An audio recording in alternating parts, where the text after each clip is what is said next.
Hace un par de años me cansé de dibujar realismo y quise aprender a crear personajes más estilizados e interesantes. Mis motivaciones eran claras. Quería aprender cosas nuevas, crecer como artista y apuntar un poco más al mundo del entretenimiento. Pero este proceso no ha sido para nada fácil. Por alguna razón todo el mundo piensa que dibujar anime o cartoons sencillos y conoces los cánones de la anatomía. Pero eso es una gran mentira. Hay muchos conceptos adicionales que tienes que aprender, formas específicas de practicar y habilidades secretas que me tomó años descubrir. Pero para que tú no tengas que pasar por eso, hoy te voy a explicar cuáles son mis claves para crear personajes propios, llamativos y con personalidad, empezando por lo más esencial.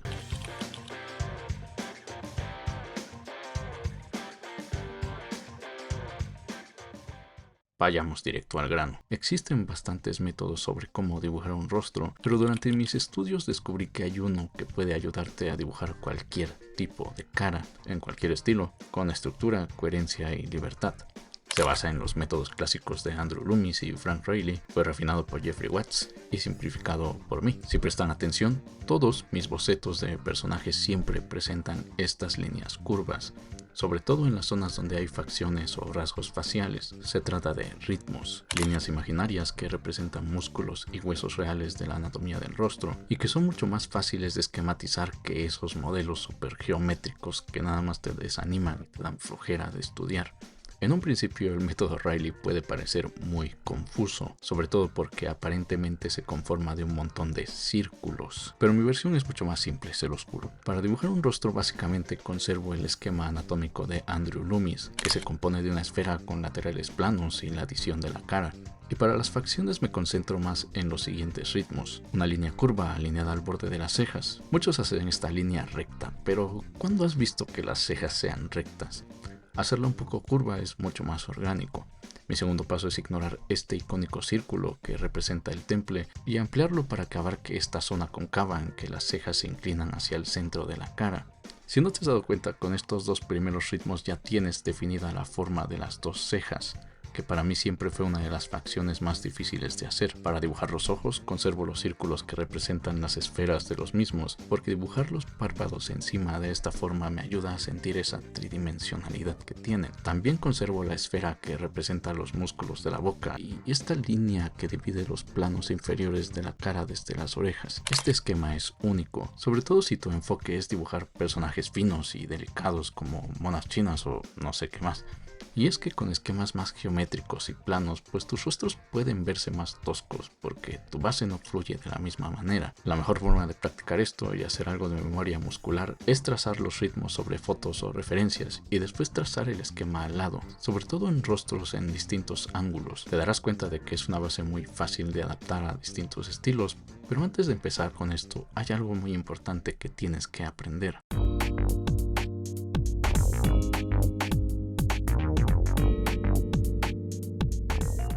Las proporciones son para mí lo más importante al momento de dibujar un rostro, tanto así que es muy probable que tus retratos no se vean bien hasta que empieces a estudiarlas. El problema es que en este video no nos interesan las proporciones realistas ni los cánones que se pueden encontrar en cualquier libro. Para crear personajes más llamativos tenemos que involucrarnos un poco más y tomar decisiones con nuestro cerebro de artista. Esto puede parecer muy intimidante porque inventar caras es difícil, pero hay ciertas constantes absolutas que podemos mantener para que por mucho que manipulemos el rostro siempre se vea estético.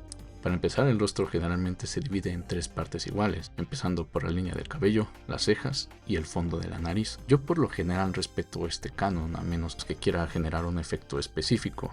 Por ejemplo, para que un personaje se vea lindo, suelo reducir el tamaño de los últimos 2/3. Los ojos también son muy importantes y por lo general son agrandados para resaltar más, pero algo que siempre debes de respetar es la distancia de un ojo entre estos. En el realismo generalmente se respeta también esta distancia con el borde del cráneo, pero hay diseños que omiten esa regla y los hacen sobresalir sobre el borde de la cara para generar más impacto. Esto es algo que incluso yo suelo hacer. Otra regla realista que respeto es el tamaño y proporción de las orejas. Estas siempre son del tamaño justo del primer tercio, a menos que sean elfos u otras criaturas de fantasía. Para la nariz, independientemente de si es un puntito o la detallas un poco más como yo, lo mejor es situarla justo al centro de los dos últimos tercios. Y para la boca es algo parecido. El problema es que dependiendo de qué tanto exagere su forma, lo mejor es centrarla exactamente entre el final de la nariz y el final de la barbilla. Por la forma en que estoy narrando este video puede parecer que dibujar caras estilizadas está bien pinche fácil, ¿no? Pues no te confíes tanto. La cosa es que si dibujas realismo, generalmente tienes una guía canónica que seguir. Y solo tienes que limitarte a copiar algo que ya existe, pero hacer que estas formas tan simples se vean estéticas y cobren vida sin verse como un garabato improvisado, pues es mucho más complicado. Sobre todo si quieres inventar un estilo nuevo, 100% único y diferente. No es cualquier mamada, porque incluso siendo formas simplificadas, las facciones siguen respetando los principios y planos generales del realismo. Pero a ver, no te preocupes, también me he preparado para explicarte cómo dibujar facciones.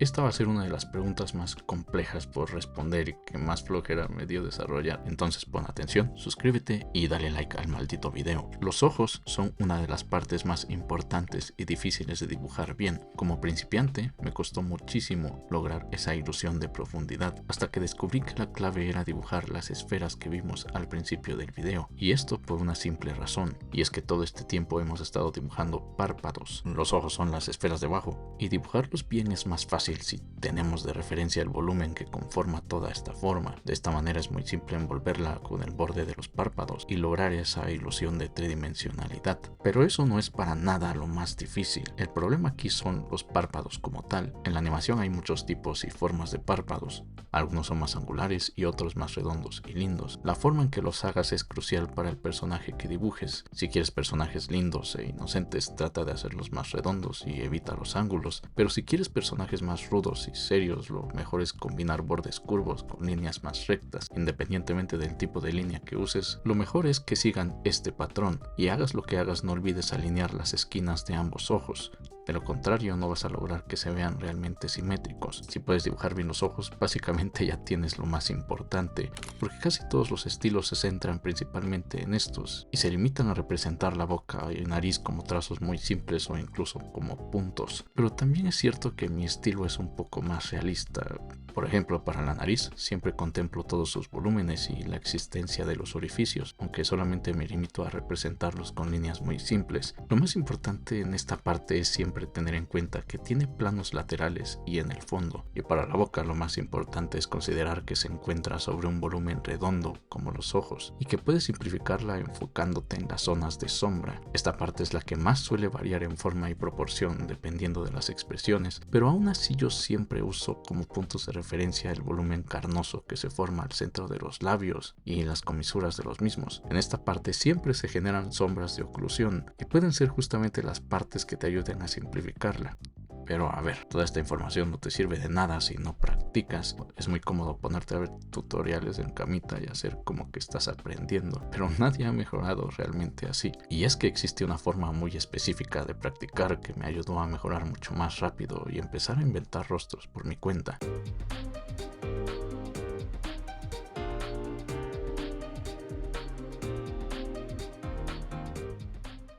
Ya he hablado antes cómo para convertir el dibujo en un hábito más intuitivo tenemos que adoptar la filosofía de que cantidad es mejor que calidad. Y es que la mejor forma de practicar es dibujar una cara tras otra, primero enfocándonos en representar el esquema de ritmos. Puede ser en muchas perspectivas diferentes o repetir la misma varias veces hasta que te sientas cómodo y luego pasar a la que sigue. Cuando te acostumbres a dibujar este esquema puedes pasar a dibujar las facciones sobre la estructura que le corresponde, pero sin buscar que sean perfectas. Lo que necesitas es familiarizarte con las proporciones y con las formas generales. Por ejemplo, actualmente estoy haciendo el reto de las 100 caras en vivo y el enfoque es justamente ese. Estos ojos no son perfectos, hay algunos trazos fuera de lugar, pero el chiste es lograr que las formas se sientan genuinas.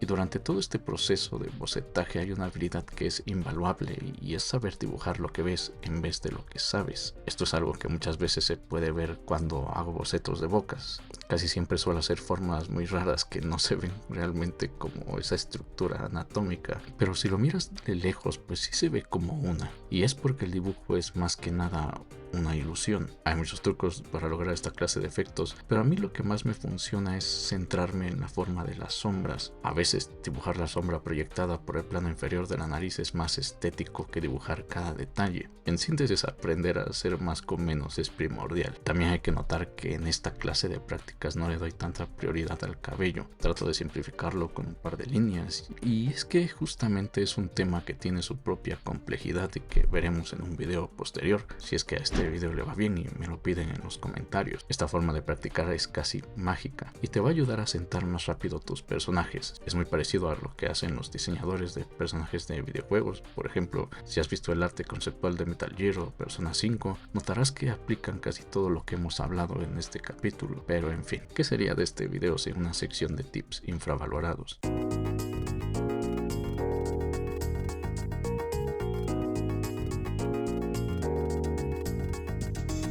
Aunque muchos se estresan por dibujar estos círculos a la perfección, la verdad es que no tiene mucho sentido hacer eso. Basta con que sea un círculo medianamente decente, sobre todo porque habrá partes en que es necesario ignorar su trazo. Ningún cráneo es perfectamente circular. Respecto a este otro círculo que representa el plano lateral, siempre veo artistas batallando por calcular su perspectiva y proporción perfecta.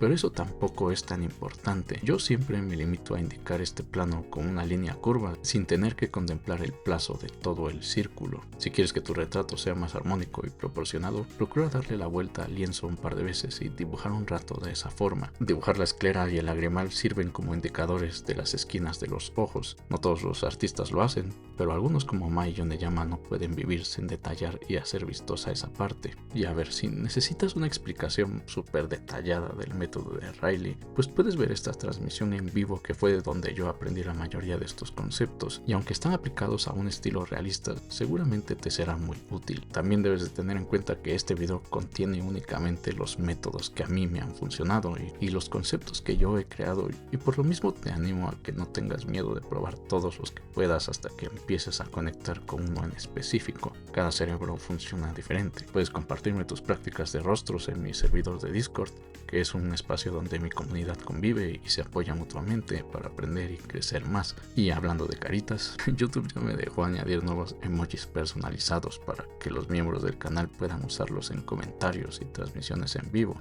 Si te interesa acceder a beneficios como insignias, avances de mi proceso creando contenidos y menciones en cada video, puedes unirte por menos de $1.